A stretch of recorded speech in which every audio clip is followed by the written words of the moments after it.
Welcome to the Locked On Titans podcast. I am your host, Tyler Rowland. Titans fans, it's Rewatch Wednesday. That means it's time to step into the film room for my all 22 review of the Titans' Week 9 loss against Kansas City. Let's deep dive into Malik Willis' second NFL start, and I'll tell you why all the things that get you excited about Malik Willis were evident on tape. Then we'll look at the defensive side of the ball. The Titans used one specific coverage in a multitude of different ways to take away Kansas City's favorite route. Then on offense, I'll tell you how Titans offensive coordinator Todd Downing completely left the offense out to dry in the second half. So all of that and more on a Rewatch Wednesday edition of the Locked On Titans podcast. Let's get it.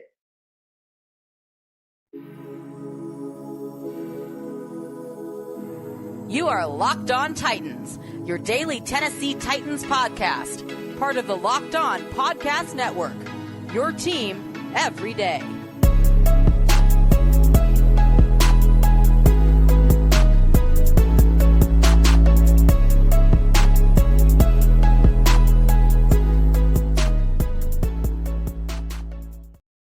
Titans fans, it is Rewatch Wednesday, my favorite episode of the week. Ready to dive into the film with you guys. Before we do, want to let you know that today's Rewatch Wednesday is brought to you by Bet Online. Bet Online has you covered this season with more props, odds, and lines than ever before. Bet Online, where the game starts. Also want to thank you guys for making the Locked On Titans podcast your first listen every day. If this is your first ever listen or you just haven't subscribed yet, make sure that you stay locked into the Locked On Titans podcast for free Monday through Friday Tennessee Titans content on all platforms all year round, including the Locked On Titans YouTube channel. Subscribe there, smash the notification bell, and throw a thumbs up on the video right now. It goes a long way to help support the channel. Also, follow me on social media at Tic Tac Titans on Twitter.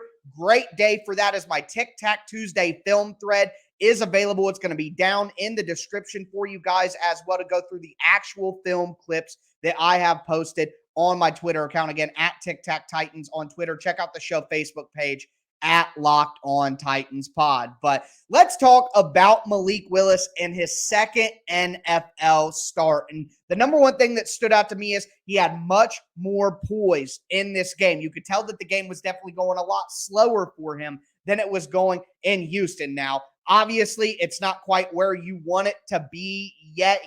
You could tell that things are still moving pretty quick for him, that he's still trying to rush. And when you consider that the number one critique that people have for him and that the coaching staff had for him is to get the ball out of his hands and stop holding the ball so long, it would make sense that maybe his process would be a little bit rushed. But overall, very, very impressed with the poise. And I thought Malik Willis, going through the tape today, Malik Willis exceeded my expectations. In the first half, Todd Downing did a good job of putting him in positions to succeed. We saw a rollout, backside rollout for Malik Willis. We saw a play action bootleg as well that created opportunities for him to use his legs and get on the perimeter. We saw them use the read option, which got Malik Willis one-on-one against a safety in the alley. He was able to shake him and get a good gain. Not only that, but we saw some solid throws as well. We saw Malik Willis go towards the sideline, rolling outright, and throw the ball to Austin Hooper on one of the touchdown drives. And if you go back and you look at Malik Willis taking the pressure as he's rolling out, he throws the ball off 1 foot, falling backwards, but he has the arm talent to get the ball to the sideline and get it to Austin Hooper for a completion. It was absolutely fantastic. There's no way around it. So not only do you get the off-platform rolling right throw to Hooper on the sideline, but then later in the drive, you get the back shoulder fade to Austin Hooper in the red zone to get the Titans down to the 1 yard line. So you're seeing ball placement on things that you thought Malik Willis would have success with coming out of college. He was good at throwing the ball to the outside, and obviously he has the talent with his legs. So you're seeing all of the things that you thought you liked about Malik Willis in this game against Kansas City, maybe the best team, if not a top 3 team in the NFL. So all of that was fantastic. Now, you do got to mention some of the plays that didn't go well, but that were still very much pluses for Malik Willis. 3 throws down the sideline. The one to Chris Conley should have been caught. Perfect placement, hit Conley right in the hands, right in the arms, and he dropped it. Then you have the throw down the sideline to Nick Westbrook-Ikhine. And yes, the throw could have been out a little bit further, but at the end of the day, you throw the ball up to your wide receivers, and we can't just count on the quarterback to nonstop make perfect, pinpoint, accurate passes all the time. At some point, some of the burden has to go to the receiving threat. Make a play for your quarterback. You're 6'4", you're Nick Westbrook-Ikhine. Malik throws it down the sideline and gives you a chance to jump over top of a defensive back and use your best physical asset, your size, to make a play. And if Nick Westbrook-Ikhine catches that pass, gets the Titans down in the red zone, even if they get a field goal, they go up 20-9 and they win that game. Somebody help your rookie quarterback out. And then later, you have Malik Willis throwing a ball down the sideline in the final minutes of the game. And you got Cody Hollister blocking 30 yards downfield on the sideline instead of looking for the pass, and the ball hits his ankles. I mean, Malik made some really good throws in this game, and his wide receiver group just didn't help him out whatsoever. Now, I do want to be fair. There's the off-target pass to Dontrell Hilliard in the red zone.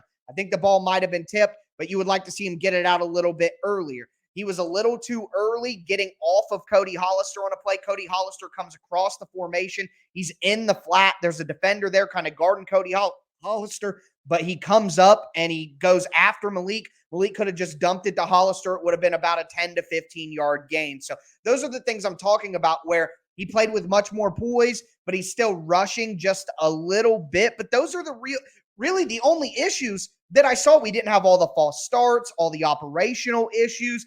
And on the flip side, we saw off-platform arm talent and playmaking. We saw him use his legs and create yards in the run game.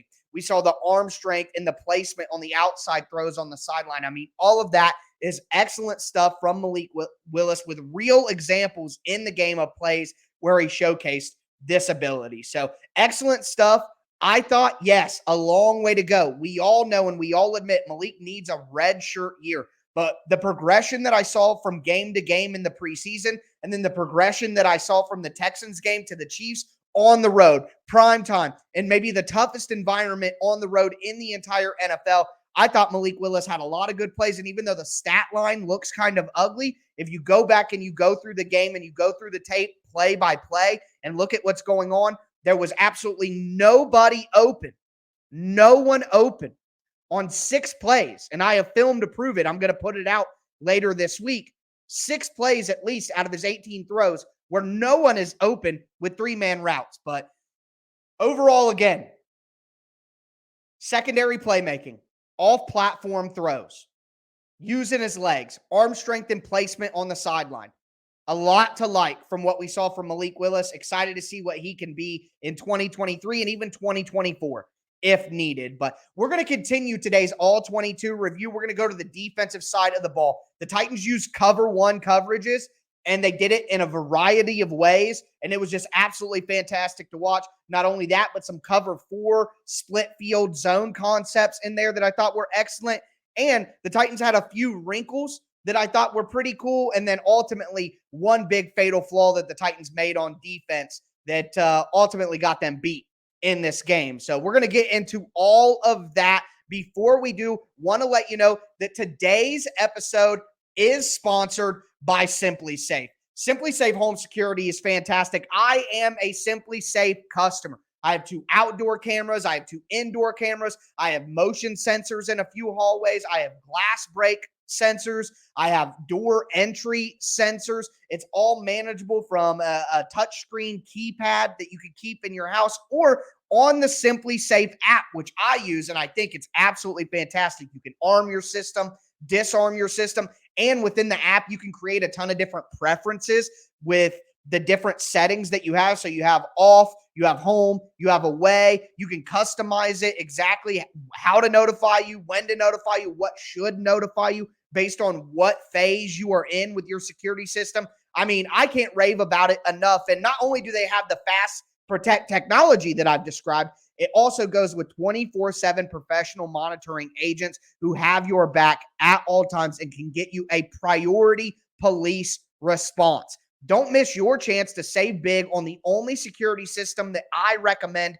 Get 50% off your new Simply Safe system at simplysafe.com/RotoViz. Locked On NFL. This is their biggest discount of the year, so don't wait. That's Simply Safe, simply with an I, simplysafe.com/locked on NFL. There is no safe like Simply Safe.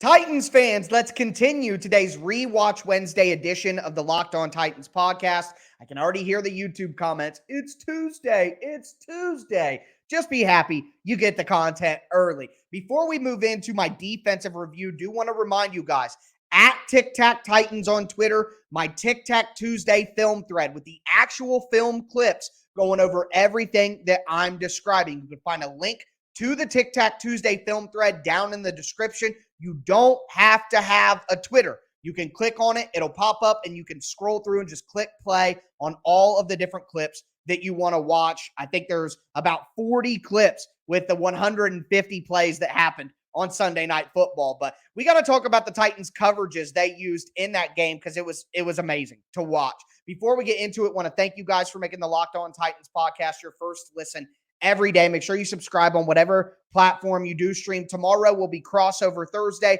We'll talk to Cody Roark from Locked On Broncos and get some inside information. Then I'll have a game plan Friday for you. And then on Sunday, I'll be here live after the game to break down whatever happens between the Broncos and the Titans. But looking at the defense, cover one man. So man coverage across the board.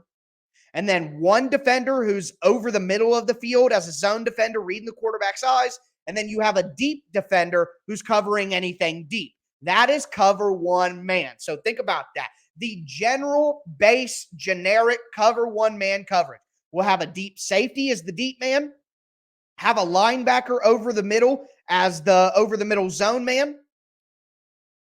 And then the other defensive backs will be charged with playing man coverage against the 5 receiving options of the offense. Well, the Titans used cover one man, but in a ton of different ways. So one way that they would do it, the general sense, like I'm saying, linebacker is a zone defender, deep safety is a zone defender, everybody else in man. They would do it a different way where they would have 2 deep safeties and they would have one safety drop down. Let's say the safety on the field side, they're on the right hash. So to the left side where there's the most field, there's the boundary side and the field side. The field safety would drop down over the middle, and then the other safety would drop back deep. They do it the other way, too, where the safety closest to the sideline would be the guy who dropped down over the middle of the field, and the guy with the most field to his side would go over the top to be the deep defender. Now, why were they doing this? They wanted to confuse Kansas City on where the help would come from. And one specific route that Kansas City loves the most is the deep crossing route, the deep over, going across the middle of the field from the inside slot position. The Titans wanted to take that away. So think, for example, there's trips to the left side of the field, 3 guys in man coverage on those 3 players. You have 2 deep safeties. The safety to the side of the trips will go deep, and the safety to the opposite side of the trips will then slide into the middle of the field. If the Chiefs are running a deep crossing route from the inside most receiver, that would mean that the opposite field safety sliding down into the middle can now take that deep crossing route, and you got the guy who is in man coverage on the receiver initially, and then the safety floating down from the opposite side of the field, and those guys together take away the deep crosser over the middle of the field. And here's an awesome wrinkle to continue that. Once the deep crossing route has gone further enough across the field, they would pass it off. The Titans defenders would pass it off. So that deep safety that came over to take away the crosser would then start playing man coverage on that deep crossing route. And the cornerback that was initially in man coverage on the deep crosser, once he gets to the middle of the field and can pass off the receiver to that zone defender, then he turns around and drops and becomes the middle field zone defender. They switch responsibilities during the middle of the play.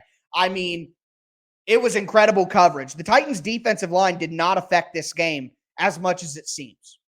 It was coverage that won this game. And the Titans using different variations of cover one to confuse the Chiefs on who that middle of the field zone defender would be.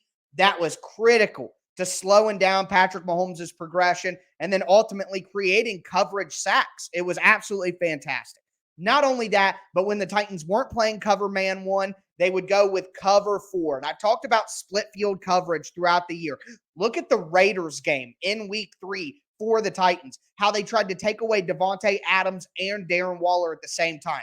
They would basically split the field down the half. There's 3 defenders on one side, and then there's 4 defenders on the other. And of course, 4 defenders are rushing the quarterback. That leaves the back 7. So there'd be 4 defenders on one side, and they're running cover 4 with 2 deep quarters and then some underneath guys, a flat and a hook zone. And then on the other side, they're running cover 2 where the deep safety has the deep half. And then you have 2 guys who are playing flat and hook. So what the Titans would do is if there were 3 receiving options to one side, that's the side they'd play cover 4. And then there'd be 2 receiving options on the other side. And that's the side that they'd play cover 2. So they got cover 4 going on one side, and they've got cover 2 going on the other side. And the way that they do this, sometimes the Titans would have a safety, 2 cornerbacks, and a linebacker as the 4 on one side. Sometimes they would have a cornerback, a safety, and then 2 linebackers on one side. So they were switching the variations of how they wanted to group those players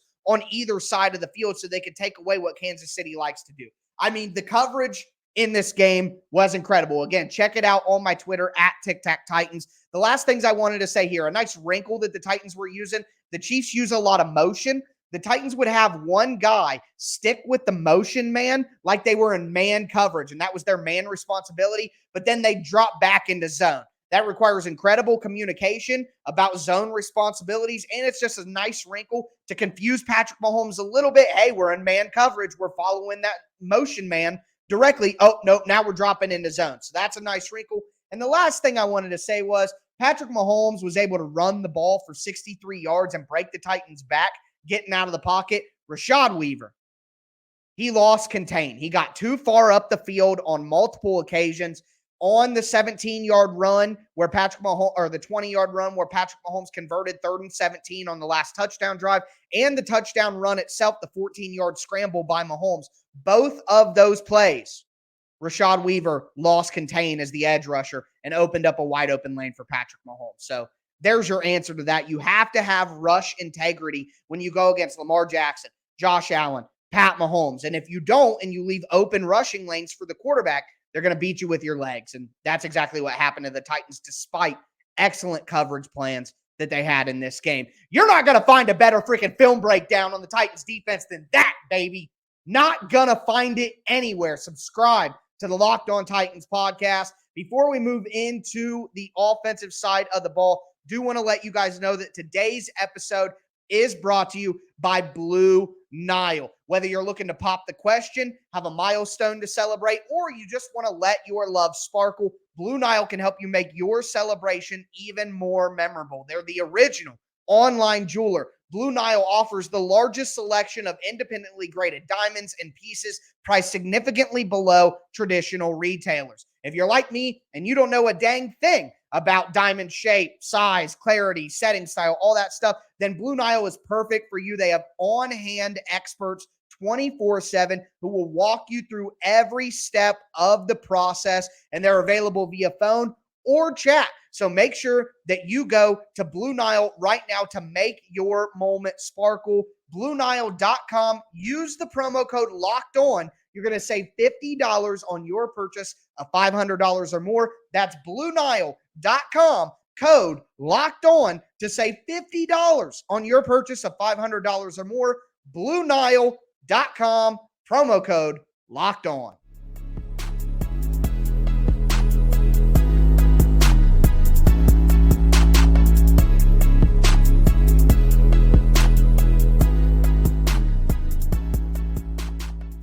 Titans fans, we are going to cap off today's Rewatch Wednesday edition of the Locked On Titans podcast with the offensive side of the ball. Why did the Titans collapse in the second half? There are a few things to blame. We deep dived into Malik Willis's start and what he looked like on tape. We talked about the defensive side of the ball. Before we get in the offense, I do want to thank you guys again for making the Locked On Titans podcast your first listen every day. Now for your second listen, check out the Locked On Sports Today podcast.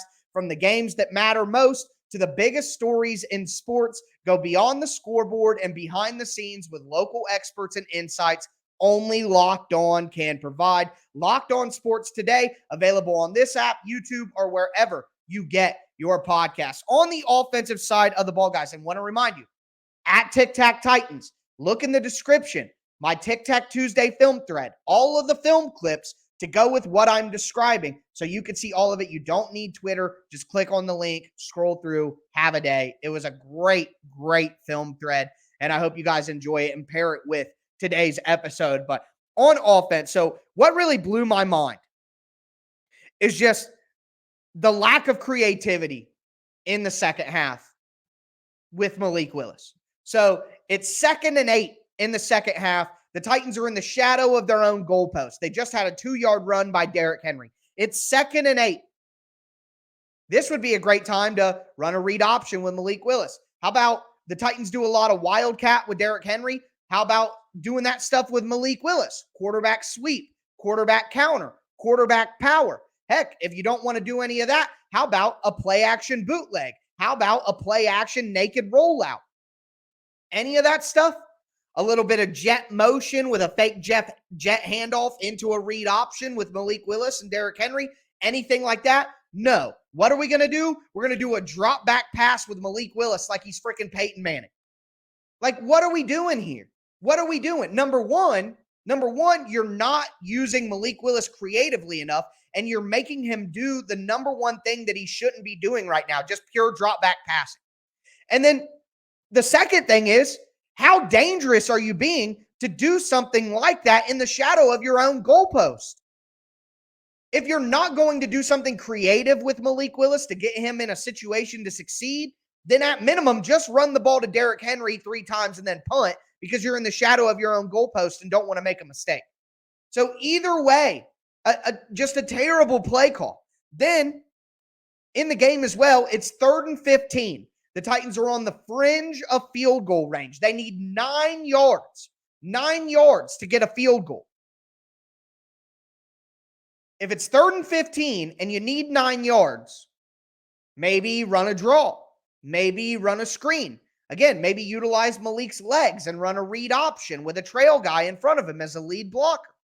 Do something like that. What you don't want to do is, with Malik Willis making his 2nd start ever in his rookie year, you don't want to have him just drop back to pass and then run 5-yard routes. Even if he completes the pass, you're only going to get 5 yards, not the 9 yards you need for the field goal. And again, you're asking Malik Willis just to drop back and pass like any old quarterback. We know that he's not ready to do that. You're literally putting him in a position that is the worst possible position he could be put in. And even if he succeeds, it's not going to be enough for you to get a field goal out of it on 3rd and 15. If you're going to do a drop back pass on 3rd and 15, have some routes that you could potentially pick up the first down at minimum. So it's mind-boggling, to say the least. And then in the second half, Kansas City said, screw it. We're playing tight man coverage. We're getting in your face every single time. No zone, tight man coverage. You have bum wide receivers. There's no way you're going to win one-on-one. There's no way you're going to do it. Malik Willis throws a guy open 3 times, in my opinion, at least twice, if you're a hater. NWI and Cody Hollister throws them balls that should be caught, or Chris Conley and NWI throws them balls that should be caught, and they drop them. So not only are the Chiefs making it super tough because they're in tight man coverage, but Malik is still finding ways to get guys the ball in positions to catch the ball, and they drop it on him. Then if you want to be pro Malik and give him a big leash, you could talk about the Cody Hollister blocking down the field 30 yards when the ball hits his ankles. All he has to do is look for the ball, naturally slow up. You're either going to get a pass interference are going to be wide open to make the play. We see it every single week in every game where quarterbacks throw that back shoulder fade a little short to allow their wide receiver to pull up and get it. But no, nobody helped him. So not only are the wide receivers not helping Malik in the second half, but if you're playing Madden and the other team that you're playing against is playing tight man coverage nonstop, what do? You start running trips bunch. You start running bunch formations so that you can create traffic on the release for the wide receivers. You start running wide receiver stacks where you have two wide receivers stacked on top of each other so they can switch release and you can confuse man coverage or create openings. You use man coverage or you use motion going back and forth so that you can create confusion and man coverage responsibilities for the defense. Did the Titans utilize at snap motion? Did the Titans go into bunches? Did the Titans go into stacks? Did the Titans use drag routes and crossing routes and mesh routes to get people open against man? No, they didn't. They did none of that. Why? How? I truly can't understand. I can't understand. The last thing that I want to say here is with the run game, the reason that the Chiefs were able to stop up the Titans' run game in the second half is because they smothered the B gaps. So basically they were putting a guy either head up on the tackle or inside shoulder of the tackle, and then head up over the guard or inside shoulder of the guard.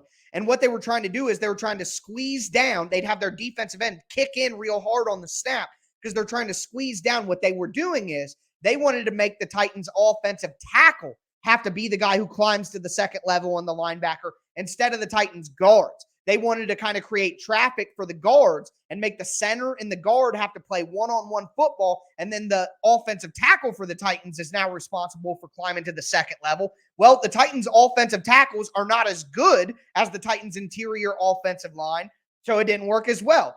And the Titans' interior offensive line isn't as good at winning one-on-one blocks. They want to get on the move, double team, climb to the second level. The tight ends and the tackles are the ones who are primarily tasked with double team blocks and one-on-one blocks where they got to kick out and seal. So the Chiefs were smothering the B gap, making it impossible for the Titans' interior offensive linemen to get up to the second level. That shifts the responsibility of the second level blocks to the tackles, creates one-on-one opportunities for the Chiefs' defensive linemen against that interior offensive line. They did a great job. The Chiefs made great halftime adjustments. They put all the Titans' offensive linemen in situations where they're not their best. And hats off to Steve Spagnuolo and the coaching staff over in Kansas City for a great defensive game plan. But guys, I got to tell you, this may be the best Rewatch Wednesday I've ever put together. In depth, actual evidence. Make sure you guys check out the Tic Tac Tuesday film thread that goes with this. That's going to do it for me today. I'll be back with you guys tomorrow for Crossover Thursday. I am your host, Tyler Rowland, and this was Locked On Titans.